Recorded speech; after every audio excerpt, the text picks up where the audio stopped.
Good afternoon. This is Mike Fowler at Orange County Telescope here with the brand new Celestron Nexstar Evolution. This is their 8-inch version of the telescope, and we're going to show you today a little bit on how to get it set up and running with a phone or tablet using their Sky Portal app. Hey, how's it going? So this is unique in that this is one of the only telescopes I've ever seen where the first thing you do is you unplug it before you take it out and use it, because it has the rechargeable lithium-ion battery. I believe from reading the instruction manual, which I actually did, that Celestron recommends that you don't let this go for more than 3 or 6 months on a low battery charge. So that's something to remember.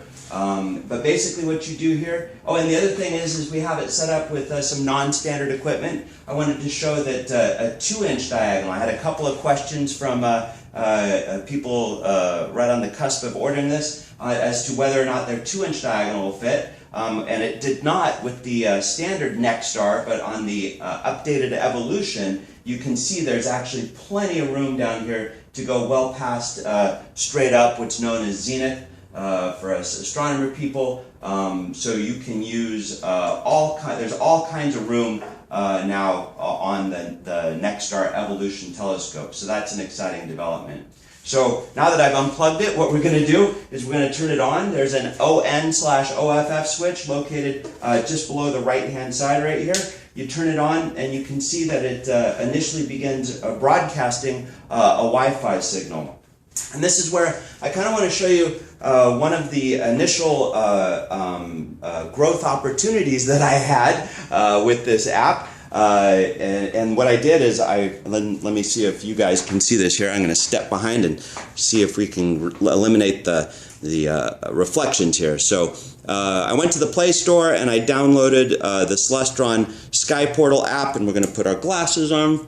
Bear with me here 1 second. And the first time what I did is I went to settings, because I know that the telescope is now broadcasting a Wi-Fi signal, and I went to Skylink and Connect, and I'm very excited because I can see that it's connected right there. And then I turned on the Sky Portal app, and it's loaded, it says connected, and then here in just a second it's going to go to the star chart. And then what I saw, if it'll come up here. Now, of course, it's lagging because I had to uninstall it and then reinstall it here. What is it doing now?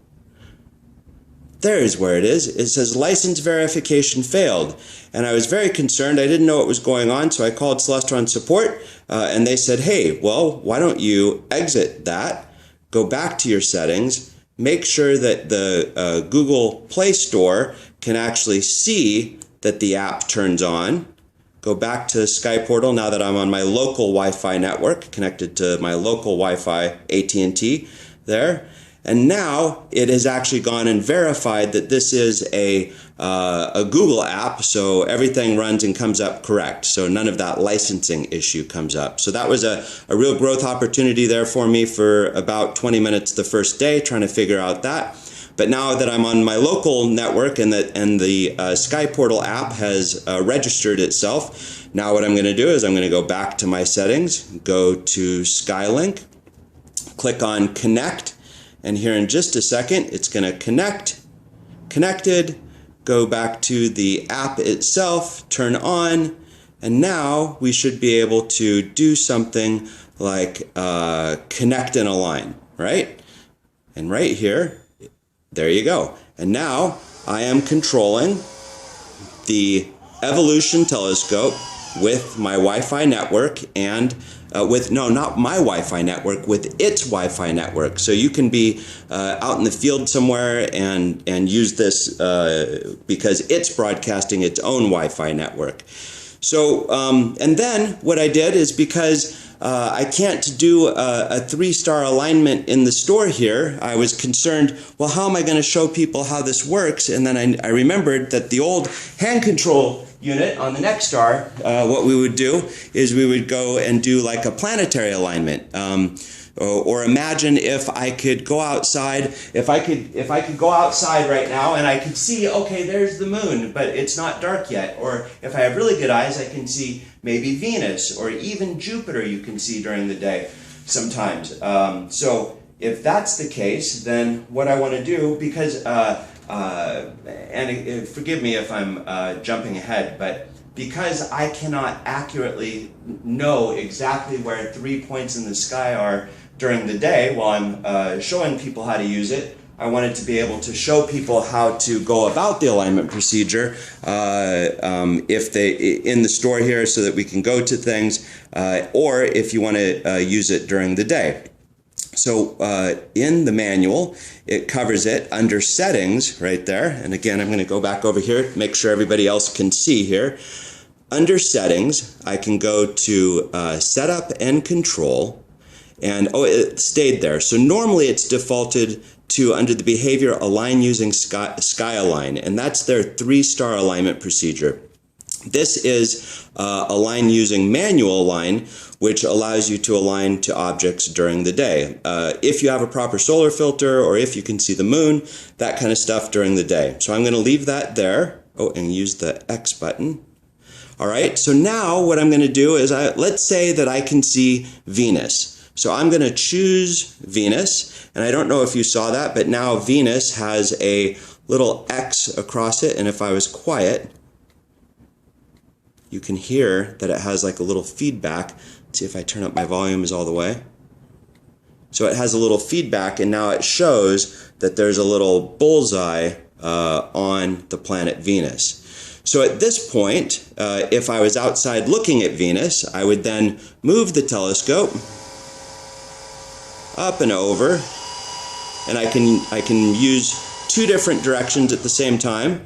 And once I got close, and at this point, what I would be doing is I would be looking at Venus, and I would be looking through the red dot finder at Venus, and then once it was in the red dot finder, I would be looking from the red dot finder into the eyepiece.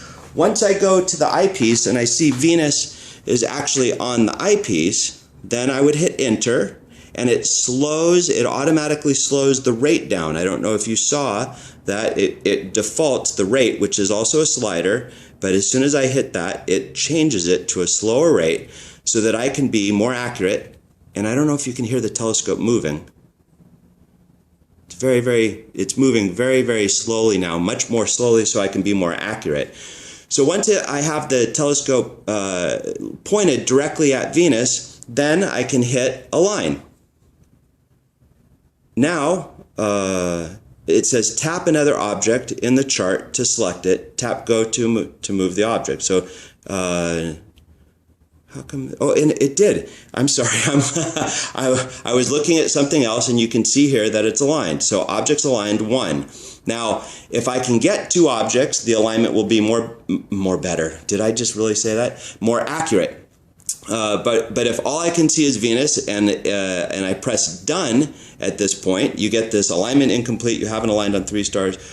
Go to may not be accurate. However, it's accurate enough at this point that it should be roughly counteracting 80% of Venus's movement across the sky, so that I can watch it for a while. And now all of the other features are active on the tablet. So if I wanted to go over here and look at Rigel, first of all, I could scroll in, and I could see, all the items that are over here in Orion and Betelgeuse and the Orion Nebula. If I wanted to see that, I could click on that nebulosity and then hit go to. And off the telescope goes. Now let me get a close-up shot of this.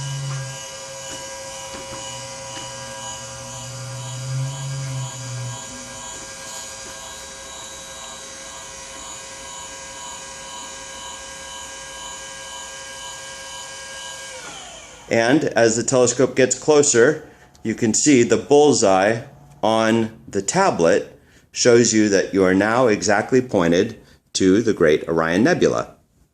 So it's just that easy. If I wanted to go up to Betelgeuse, I could click on Betelgeuse and then press go to, and away it goes. And you can see it took a little bit of lag there with the bullseye, but it comes right back and it shows you all about it. There you go. I mean, that's pretty much it. That's you're going to do roughly that type of alignment, except 3 times. When you do the sky align, which is the nighttime alignment, what you're going to do is you're going to do the same kind of choose a star, right? Look at it in the sky, find that star, move the telescope to it, press align, do that 3 times with the tablet, and you're up and running. There is a whole host of features in this program. That will be covered in another video coming up, but I wanted to do this real quick just to let you guys hear the telescope and see how it moves, and one of the growth opportunities with that app that I found that you have to make sure that the app recognizes itself on an open network first before you go and use it with this, or it won't be verified. Okay? So there you go. Thank you very much. I hope you guys have a great day.